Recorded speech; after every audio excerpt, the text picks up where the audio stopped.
By Accidente is a visual experience. Every frame, every archive, every moment was built to be seen. If you can, pause this and continue on YouTube or Spotify. That is where the story fully unfolds. But if you're here, if this is how you choose to experience it, then stay. This is By Accidente. I'll never forget it. It was the end of 1977. The base decision took place. And one of our partners, Jim Coleman, said, I want to do either funeral homes or lawyers. And of course, we looked at him like he was crazy. But the long and short of it is we decided to throw darts at the wall. We voted, and we all said, I think we'd rather do lawyers than funeral homes.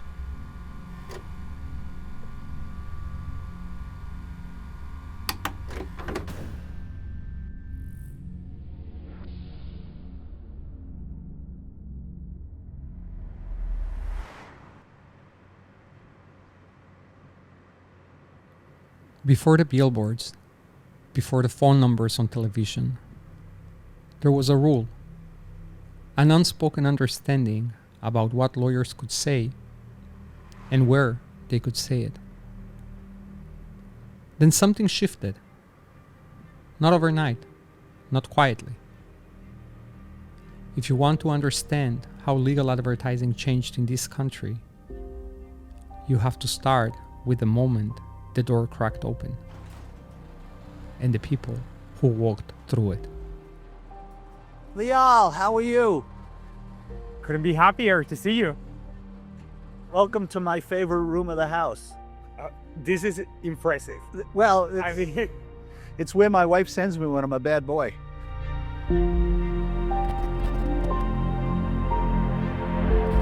when did you develop the passion for the motorcycles? Like where We had a friend in the neighborhood that talked me into taking my father's lawnmower apart and putting the engine on a Schwinn bicycle. And I was 12 or 13 years old. We lived in Manhattan, but we summered every weekend in Long Beach. And I got my first Harley when I was 16.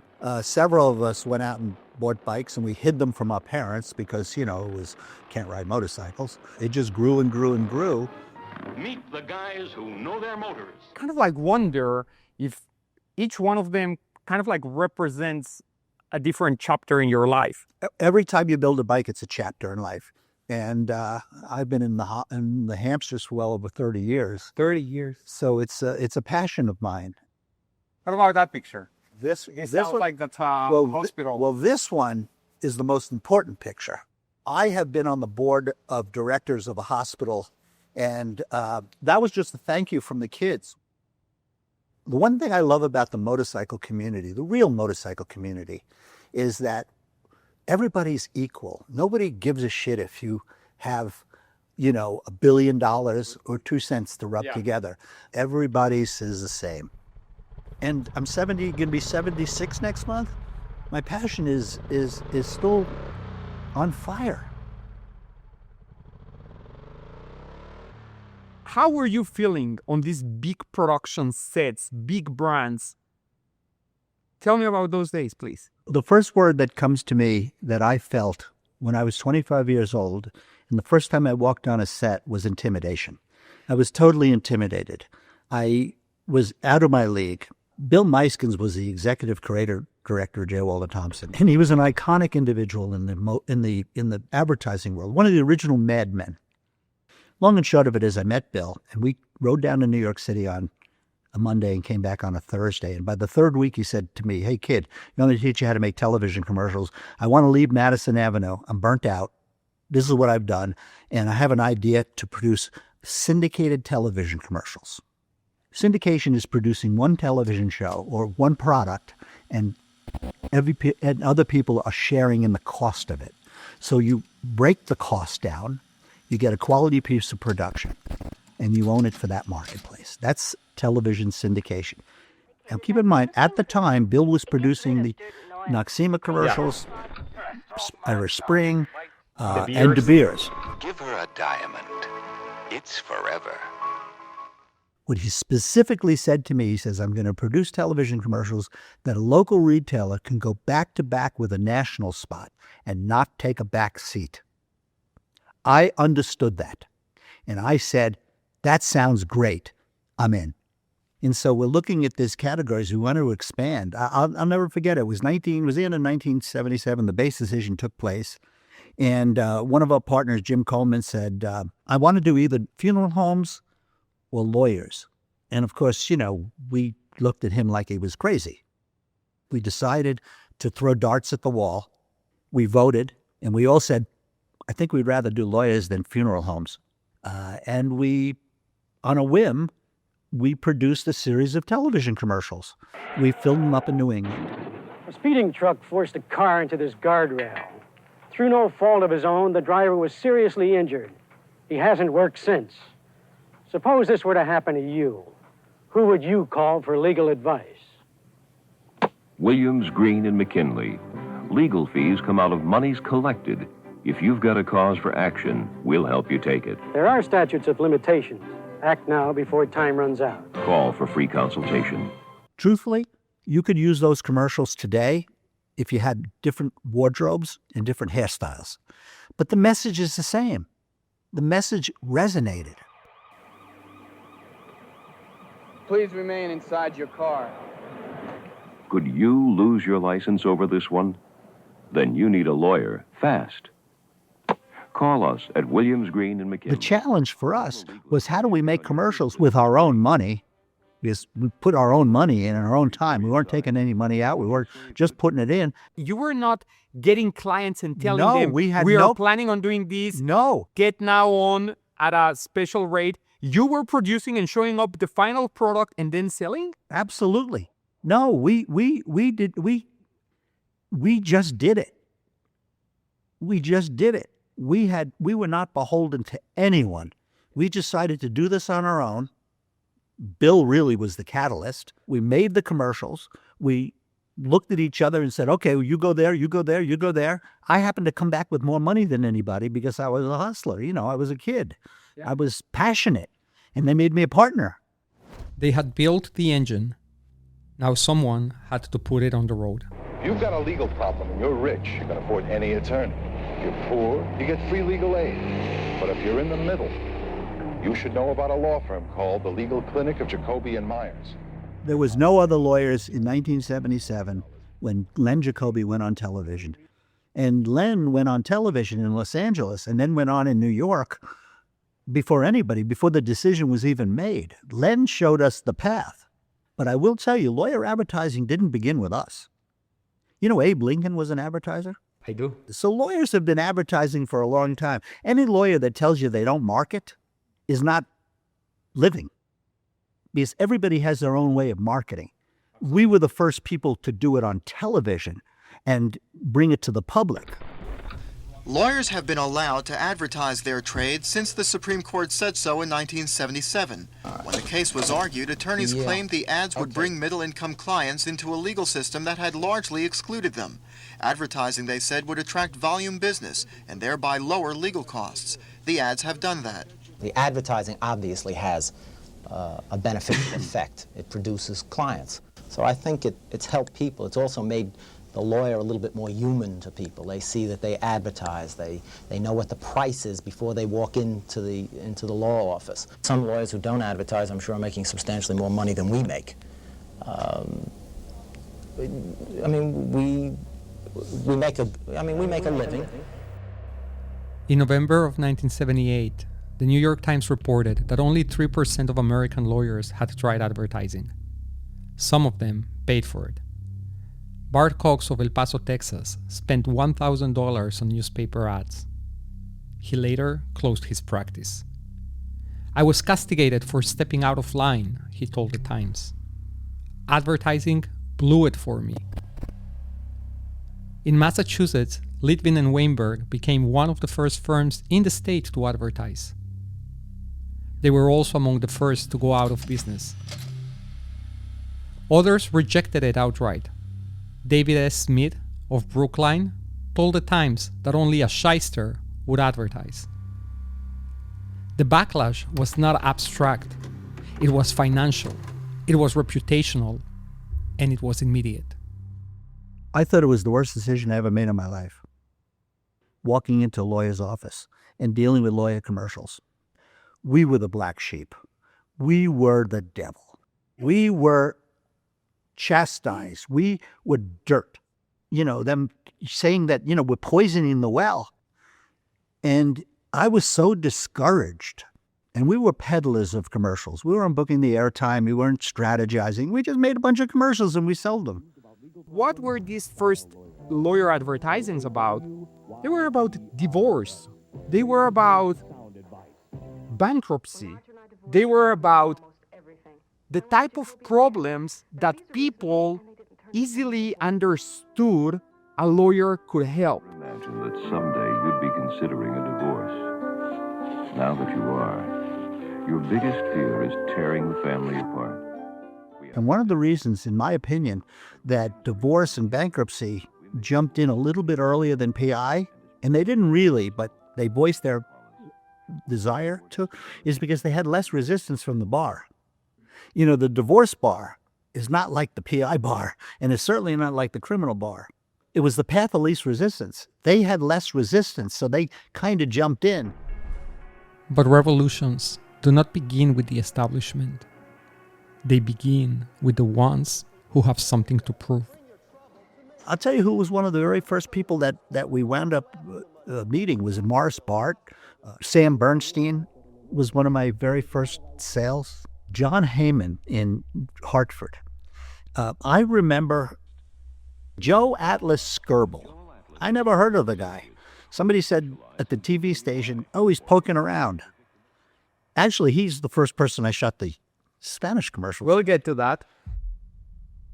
Late 1970s. Hispanics made up less than 7% of the US population. In most boardrooms, it wasn't considered a market. In the legal industry, it wasn't considered at all. No Spanish commercials, no Spanish phone lines, no strategy for reaching Hispanic clients. Before it became a market, it was a blind spot. Well, when we were doing the research as to what to say and do and how to do it, and we understand the business, who are you trying to reach? What are you going to say to somebody? Who are you selling? Who's the people that need you? Very early on, we met a lawyer in Washington, D.C. that was specializing in workers' comp. Un problema legal, llame a Joel Atlas Skirbel & Associates. This is back in 1979. We went and visited him. We saw him. He said, this is what I do and this is why I do it. And it made a lot of sense. So we understood that workers' compensation was part of personal injury. He said, well, you should produce a Spanish commercial. A Spanish commercial? Well, who are we going to reach? He says, let's go for a drive. He literally got in his car and we drove around Washington, D.C., and we drove around, I think it was Bethesda, Maryland, and we were looking at all these construction sites. And who do you think was working at them? Hispanics. It was dangerous work. They're hard workers, wonderful people. And so we took a shot at it. La ley dice que usted solo puede esperar cierto tiempo, así que actúe ahora mismo. Un problema legal, llame al 371-1188. Tell us a little bit what was working, what wasn't working on the model of... Well, I was learning the advertising business. In the advertising business, the most profitable part of advertising is placing the media. My partners were not involved with the media. They didn't want to place media. They wanted to make television commercials. But I understood. Now, keep in mind, I was 25, 26, 27 years old. I was hungry. I mean, I'm always hungry. I'm hungry now. And around 1982, I started to get really restless. 1983, I was very restless. I wanted to get into the full agency business. I wanted to get into full creative, and I wanted to book media. As an ad agency, you buy time, you charge the client a fee for placing it, monitoring it, and all of that. And I had several clients that were using network affiliates at the time. Norton started it in 83, 84, somewhere around. Wait a second. You're bringing in someone here. Norton Freaky? Many of you don't know who I am, but I'm sure you've heard my name. I'm Norton Fricky. Norton Fricky was really the second or third lawyer in the United States to advertise. And he was an entrepreneurial guy in Denver, Colorado. Very controversial lawyer, and he was a very good lawyer. There are those who would argue that by using the vast power of television, bringing in business like this, you are contributing to the litigation explosion. That's hogwash. That is what makes this country dynamic, that the little guy has access to the courtroom. Take that access away from the little guy, and I think our country goes down the tube.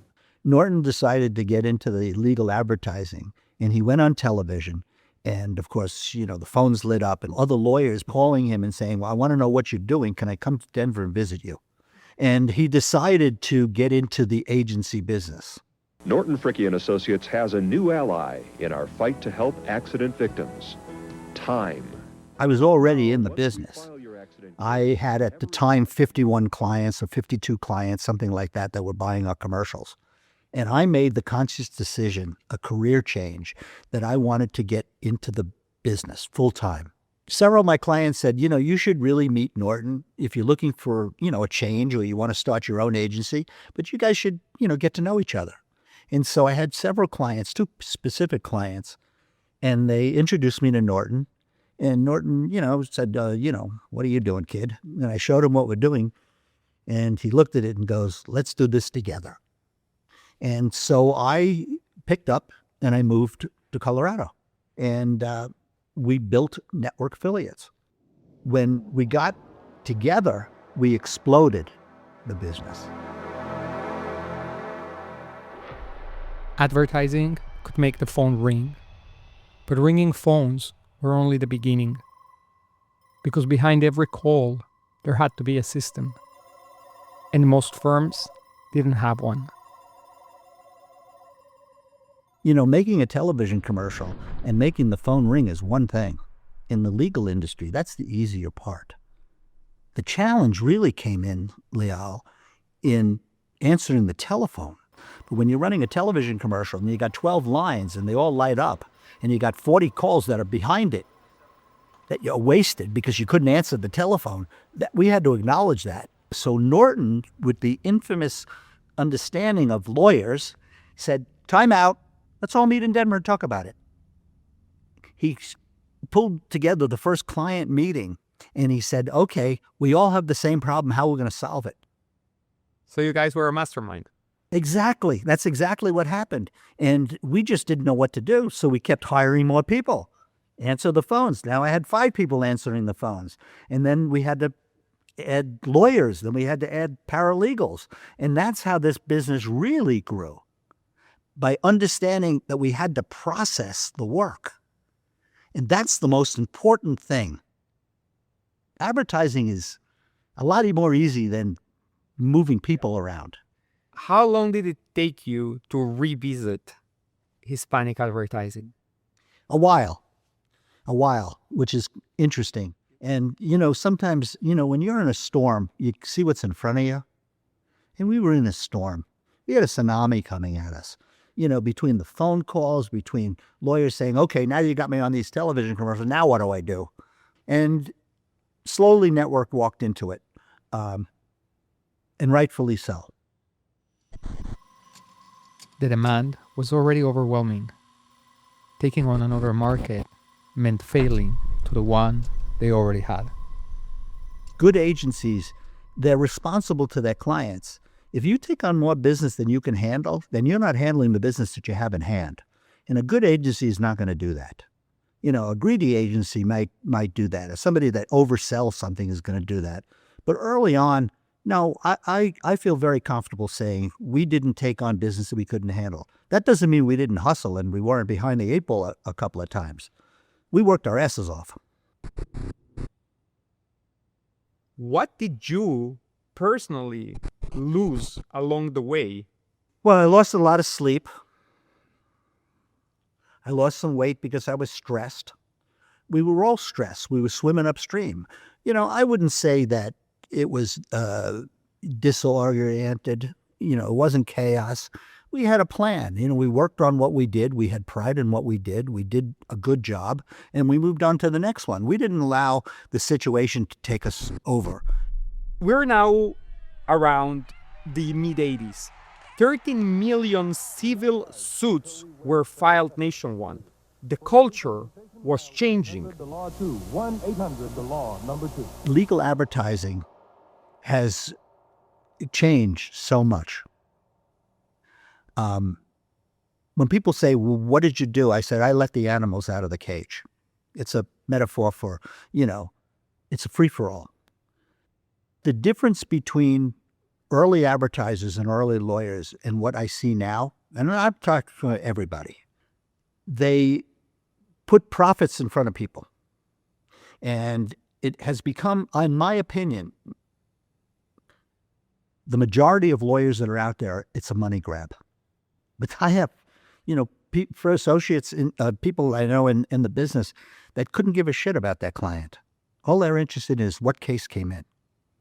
And the difference of what happened is that the client became a piece of meat and a transactional opportunity. And we lost the sensitivity, we lost the humanity, and we lost the compassion. But keep in mind, people are coming to us on the worst day of their lives. On the worst day of their lives, they've been affected. They've been affected by a traumatic event. And they come to you for help. And the biggest thing that's missing in our industry, our business, is compassion. If you're going to build a legacy, build it on compassion. Don't build it on your ego. Don't build it on your money. Nobody cares about that. If you look at all the ads that are on television, it's me, me, me, me, me. It's all about your client. I would say my legacy is I showed the legal industry how to make money through advertising and process and strategize to building a practice. If you've had to predict how will the legal system would look like 30 years, 40 years from now? I am afraid of public money coming in because then it's going to be answering to your stockholders. And it happens every time. Because the first thing they want to do is they want to make money and they want to cut out the fat. And they cut out the compassion. And that's what happens when Wall Street steps in. This is all about the money. Corporations are going to own law firms. And we're become more of a commodity. That's what's going to happen. It's happening. In the United Kingdom, outside investors are allowed to own law firms. That changed the structure of the business. Ownership shifted. And when ownership shifts, incentives shift. The lawyer is no longer just accountable to a client. The firm is accountable to investors. Bottom line is it went through. And 10 years later, we're dealing with corporations that have absolutely zero empathy and totally beholden to their stockholders. That's a fact. That's what happened. You don't think that's going to happen here? Absolutely it's going to happen here. Is it happen there? It's the same model. It's exactly the same thing. Any regrets? Yes. The biggest regret that I have in my life is my youth. I grew up with a disability. I grew up with a disability of dyslexia. And I really regret that I didn't recognize it earlier. And every teacher said, oh, he's just a problem child. Yeah, I was a problem child. I was a juvenile delinquent. I mean, we did all the things that, kids do. How did having dyslexia as a young man make you feel? Insecure. Is that something that you've carried with you ever since? I carried it until I was about 50. I am still insecure. I think the greatest people in the world are insecure. That's what gives us the passion and the energy to move forward. You just want to continue to be better. So, you take a regret and you turn it into a positive, right? Taking hold of it and doing something about it and helping other people gets you out of that regret feeling. To be continued.